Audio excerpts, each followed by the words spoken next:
Hi friends, this is சும்மா. இன்றைக்கி நம்ம டிஸ்கஸ் பண்ண போகிற திருப்புகளுடைய முதல் வரி என்னென்ன சொல்கிறேன். அதுக்கு முன்னாடி வாங்க நம்ம லேட் பண்ணாமல் டைரெக்டாக வீடியோக்குள்ளே போயிடலாம்.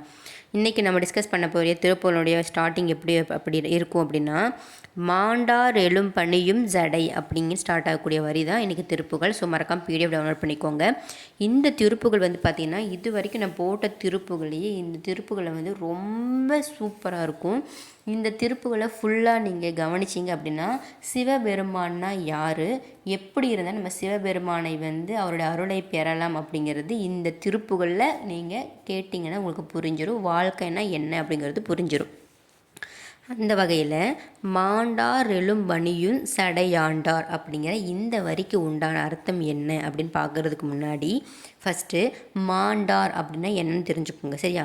மாண்டார் அப்படின்னா மாட்சிமை உடையவர் அப்படின்னு அர்த்தம். அதாவது மாண்பு அப்படிங்கிறதும் மாண்ட அப்படிங்கிறதும் ரெண்டும் ஒரே பொருள் தான். சரிங்களா? இதை பார்த்திங்கன்னா சர்வ சங்கார காலத்தில் பார்த்திங்கன்னா சிவபெருமான் என்ன பண்ணியிருப்பார், மாலைய நாதி வானவரை அவருடைய நெற்றிக்கண்ணால் எரித்து அவர்கள் செய்த அவங்க சிவனுடைய பக்தி உடையவர்கள் தான். சிவனின் மீது அதீத பக்தி உடையவர் தான் யார் அப்படின்னா மாலையநாதி வானவர். ஆனால் அவர் பண்ண பாவத்தால் முருகப்பெருமான் அவரை தன்னுடைய நெற்றிக்கண்ணால் எரித்து விட்டார். எரித்ததுக்கு அப்புறம் பார்த்திங்கன்னா அவர் உடம்பு எரிந்து எலும்பாகிவிடும். சரிங்களா? கடைசியாக எலும்பு தான் மிஞ்சும். அவர் என்ன பண்ணுறாரு சிவபெருமான், ஆனால் அவங்க பண்ண தப்புக்கு தண்டனை கொடுத்துட்டோம், ஆனால் நம்ம மேலே அவங்க கொண்ட பக்திக்கு அவங்களுக்கு நலம் கருதி அவங்க இறந்து போனதுக்கப்புறம் அவங்களுடைய எலும்புகளை பார்த்திங்கன்னா சிவபெருமான் தன் மீது அணிந்து கொள்வார் அப்படின்னு சொல்கிறாங்க. இதுக்கு என்ன அர்த்தம் அப்படின்னா எல்லாம் அவரிடத்திலே ஒடுக்கும் அப்படின்னு நமக்கு சொல்லுவோம்ல. சிவனை வழிபடுபவர்களுக்கு இந்த வரிக்குள்ள அர்த்தம் தெரியும். ஆவதும் சிவனாலே அழிவதும் சிவனாலே அப்படிங்கிற மாதிரி எல்லாமே பார்த்திங்கன்னா ஒடுங்கக்கூடிய ஒரே இடம் சிவபெருமானின் திருவடி. அதனால தான் இறந்த பிறகு அவருடைய எலும்புகளை அவங்களுடைய நலம் கருதி தன் மீது வைத்துள்ள பக்தியை பொருட்டு அவருடைய எலும்புகளை தன் மீது அவர் அணிந்து கொள்கிறார் அப்படின்னு சொல்கிறாங்க. இதுதான் மாண்டார் எழும்பணியும் சடையாண்டார் அப்படிங்கிற இந்த வரிக்கு உண்டான மிக சிறந்த விளக்கம். அடுத்தது இறைஞ்ச மொழிந்ததை அப்படிங்கிற ஒரு வரி இருக்குது. அது என்ன இறைஞ்ச மொழிந்ததை அப்படின்னா இறைவராகிய சிவபெருமான் தன்னுடைய மகனாகிய முருகப்பெருமானுடன் அவர் இறைஞ்சி கேட்கின்றார். என்னது? ஓம் அப்படிங்கிற அந்த பிரணவ மந்திரத்தினுடைய பொருளை நீ எனக்கு உபதேசி அப்படின்னு சொல்கிறாரு. முருகப்பெருமானும் தன் தகப்பனுக்கு குருபரனாக இருந்து உபதேசிக்கிறார். அப்படிப்பட்ட அந்த ஓங்காரத்து பொருளை நீங்கள் எனக்கும் உபதேசிக்க வேண்டும் அப்படின்னு சொல்லி அருணகிரினார் முருகப்பெருமான் கிட்ட கேட்குறாரு. சரிங்களா? இதை நிறைய இடத்துல அருணகிரினார் மென்ஷன் பண்ணியிருக்காரு. அதாவது ஆறுமுக கடவுளாகிய முருகப்பெருமானி, நீங்கள் எனக்கு குமர குருபரனாக இருந்து உபதேசிக்க வேண்டும் அப்படின்னு அருணகிரினார் இறைஞ்சி மொழிந்ததை தான் இந்த இடத்துல இறைஞ்ச மொழிந்ததை அப்படிங்கிற இந்த வரியில் விளக்கமாக கூறியிருக்கிறார்கள். அடுத்தது வான் பூதலம் நான் போய் ஒடுங்க அடங்கலும் மாய்ந்தால் விளங்கும் தொன்றினை அப்படிங்கிற வரி இருக்குது. இந்த வரி பார்த்திங்கன்னா மிகவும் சிறந்த வரி. இதை நல்லா நீங்கள் கேட்டுட்டீங்க அப்படின்னா உங்களுக்கு என்ன அப்படிங்கிறது புரியும். அதாவது சிவா நுவப பேரின்பம் அப்படின்னா சிவா நுவப பேரின்பம்னா சிவபெருமானை நாமல் காணும் பொழுது நமக்கு எய்தக்கூடிய அந்த பேரின்பம், அதை தான் சிவா நுபவ பேரின்பம் அப்படின்னு சொல்கிறாங்க.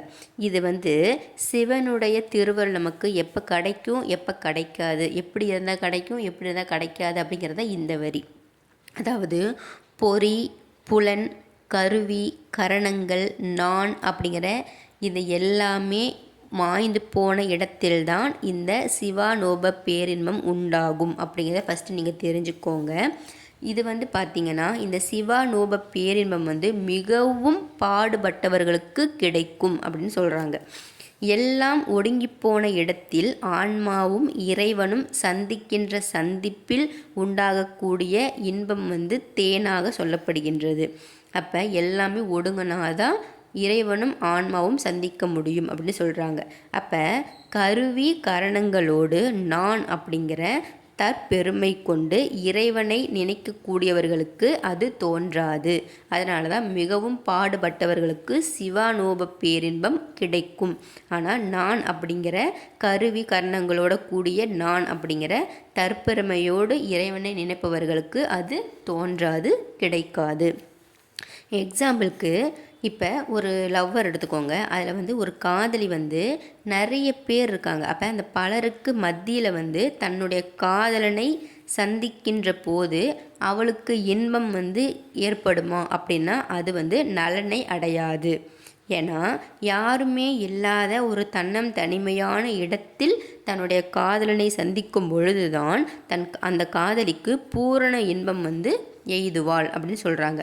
இது ஏன் சொல்கிறேன் அப்படின்னா, அதனால் இறைவனை வந்து சந்திக்கணும் அப்படின்னு நினைக்கிறவங்க மெய், வாய், கண், மூக்கு, செவி, வாக்கு, பாணி, பாதம், வாயு உபத்தம், மண், நீர், கனல், வலி, வெளி, மனம், புத்தி, சித்தம், அகங்காரம், சிவை, ஒளி, ஊறு, ஓசை, நாற்றம், சுவை மற்றும் கருவி, கரணங்கள், எனது, யான் அப்படிங்கிற இந்த புற அகப்பற்றுகள் இவை எல்லாமே ஒட்டு மொத்தமாக ஒடுக்கி ஏகாந்தமான வெளியில் சந்தித்து மௌனாந்த முத்தி என்பதை பெற வேண்டும் அப்படின்னு சொல்கிறாங்க. ஸோ எல்லாத்தையுமே ஒடுக்கி விட்ட ஒரு இடத்தில் சிவபெருமான் வந்து நமக்கு யான் அப்படிங்கிற அந்த அகங்காரம் அழிந்த பிறகு காட்சி தருவார் அப்படின்னு சொல்கிறாங்க.